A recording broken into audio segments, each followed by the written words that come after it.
A plastic Spock action figure, sitting in a chair, doing absolutely nothing. That's it. That's the competition.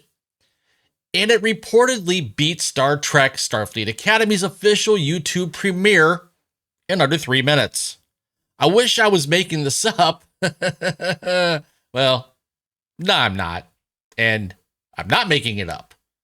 Because Paramount put the premiere episode on YouTube for free, and the numbers, at least the public ones, were not just bad, they were comically bad. Meanwhile, Critical Drinker and Nerdrotic, two of the most prominent pop culture entertainment reviewers on YouTube, dropped reviews and basically did a drive-by on the show's entire launch strategy. Today we're looking at the receipts, what the numbers actually say, and why new media is running laps around modern Hollywood.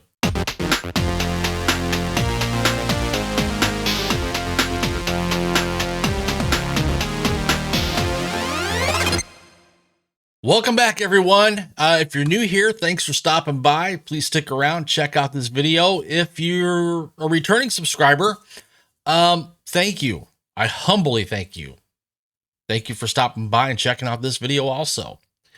And if you don't know who I am, I'm the Critical Nerd, and we cover box office chaos, streaming wars, franchise meltdowns, and the modern studio habit of blaming everyone except the product. Quick disclaimer here so we don't waste 10 minutes arguing with the same three dudes. YouTube views are not the same as Paramount Plus internal viewership, number one.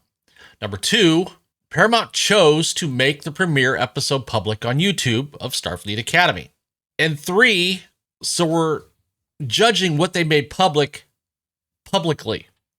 And before I dive in, if you would, YouTube loves engagement. Please give this video a like, subscribe if you haven't yet, hit that notification bell so you don't miss a video. And with that, let's dive on in. So, the premiere disaster. This was the plan from Paramount. Give away episode 1 of Star Trek Starfleet Academy for free on YouTube. Hook people. Funnel them into Paramount Plus. On paper, this is a sound strategy. It should be easy. I mean, it's Star Trek after all. A legacy IP, decades of brand recognition, a built-in fan base. And Paramount removed the barrier to entry completely. All you had to do was make something people wanted to keep watching. So how did it go for them? Well, according to the publicly tracked snapshot being cited around January 20th, 2026, the official YouTube premiere was sitting at roughly 176,000 views after 5 days, 7,000 likes, 22,000 dislikes. That's not mixed. That's not divisive. That's the internet giving you a wedgie and taking your lunch money. And then the live premiere optics? Well, multiple reports cite a peak of about 1,300 concurrent viewers. 1,300. Not 13,000, not 130,000, 1,300. That's for a flagship franchise debut on a platform built for eyeballs with zero paywall. That's not event TV, that's a Tuesday afternoon for a mid-tier channel, and even then you'd be a little annoyed. Now here comes the critical drinker, Will Jordan, who's sitting around 2.4 million subscribers over on YouTube. And regardless of whether you love him or hate him, here's the reality. He's one of the biggest entertainment commentators on YouTube, full stop. And when he drops a review, let's just say it's got some legs and it travels. So he reviews Starfleet Academy, and the math gets brutal really fast. One snapshot being cited shows 331,000 views in about 4 hours, while the official episode was around 160,000-ish views after several days. And then later, that same discussion points to 850,000 views in roughly 20 hours. With engagement that's basically the inverse of Paramount's public episode reaction. Let that sink in for a second. The show was supposed to be the product, but the commentary became the main event. That's the most damning thing a studio can experience in 2026. When the audience doesn't even hate watch your content, they outsource it to creators they trust. And then you get to Nerdrotic, Gary Beekler, who sits around 1.2 million subscribers over on YouTube. And that's also depending on the tracker you're looking at. Again, one of the biggest voices in the space.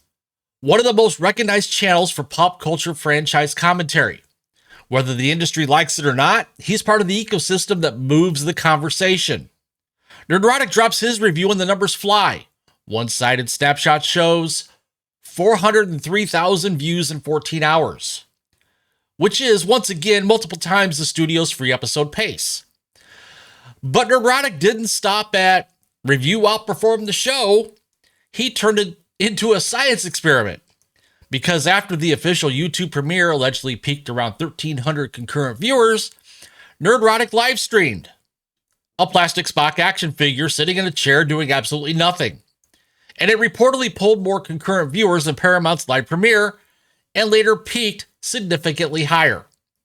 That's not just a bad look.